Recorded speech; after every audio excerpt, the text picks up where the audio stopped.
Hey, what's up, everybody? True Boxing here. Thank you for coming back to Get Hit with the Truth. So today we are doing the Chisora versus Wallin Is On video, as heavyweights Derek Chisora, former world title challenger, and southpaw contender Otto Wallin will collide on Saturday, February 8th in the main event of a TNT sports card that is taking place in the United Kingdom. Now, before we get into that, if you could smash the like button, leave a comment, or subscribe to the channel. I really do appreciate any and all support that I can get as I continue to build my channel here. So this fight right here, War Chisora, 41 years old now. I mean, the guy, this show is actually called The Last Dance because he is on his last legs as a fighter. You know, he wants to, only fight a couple more times and call it a day, call it a career. He's had a great career. He's fought for the world title. And he's coming into this fight a slight underdog against Wallin, as he's given up 4 inches in height and 4 inches in reach. But Chisora doesn't give a shit. That's the one thing I love about Derek Chisora. He does not care. The guy just keeps fighting and keeps fighting. He's won two in a row. He had unanimous decision wins over former world title challenger Gerald Washington, and then in his last fight, a big upset, surprising former former interim heavyweight champ and very feared fighter Joe Joyce, and he got a victory over him. Prior to that, in 22, he got a gift title shot against Tyson Fury. Third time he fought Fury in his career. Very good friends with Fury. Got stopped in 10 in that one. Prior to that, had upset Kubrat Pulev. And, that was in 22. Got a split decision over him. And then prior to that, he had 2 losses to Joseph Parker in good fights, and Alexander Usyk in a good fight. So War Chisora, the last 4 or 5 years, you can look at him and think that he is beatable all you want. But this guy has fought the best and performed well outside of the fight with Fury. He got dominated in that fight, but showed a ton of heart, would not quit, and kept coming. And now he's taken on Otto Wallin, who's an experienced southpaw, been in the game for a while.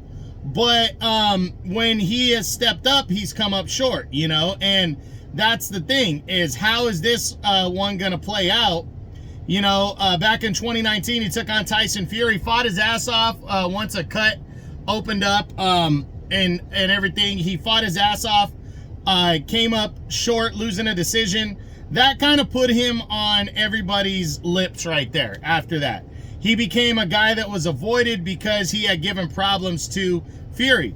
But after that, he beat kind of fringe contenders, Travis Kaufman. He stopped him in 5. Then got a unanimous decision over former 2-time world title challenger Dominic Breazeale in 2021. After that, in 22, he kind of fought so-so competition into 23. Then he got former unified cruiserweight champ Murat Gassiev after that, and got a split decision over him in a fight that most people felt he won more convincingly than that. But then stepped in against Anthony Joshua on the Day of Reckoning card last year, and really underwhelmed. A lot of people thought he was going to give Joshua problems, and Joshua beat his ass and stopped him in 5. So now, is he going to put himself back one more time into that serious mix? 34 years old. Again, he's got a 7-year age advantage. He's got a 4-inch height, a 4-inch reach advantage. He's 6'5". He's a southpaw. I mean, he could separate himself and really throw himself in the mix, because Chisora is teetering on a top 10 spot right now. As I do this, I haven't finished my annual top 10s for 24 heading into 25, but I know Chisora is in that mix. I don't know if he's in the top 10, but I know he's right around that spot. And if Wallin gets a convincing decision, he might be able to throw himself back in the mix. And the wide open heavyweight division, it's such a good division, and with Turki Al-Sheikh having his finger on the pulse of the heavyweight division, he is, it is a fantastic time to be a contending heavyweight.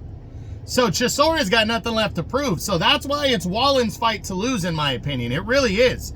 If Wallin loses this fight, it's going to really damage him and drop him back more, because, again, Chisora's got nothing left to prove. He's only got a couple fights in him no matter what. If he wins this fight, obviously it'll lead to probably a bigger close the show type fight. Joshua, you know, either Anthony Joshua or Dillian White, one of those fellow Brits that he'll want to close the show against. Or, you know, if he loses, it could still be somebody like Dillian White or something like that.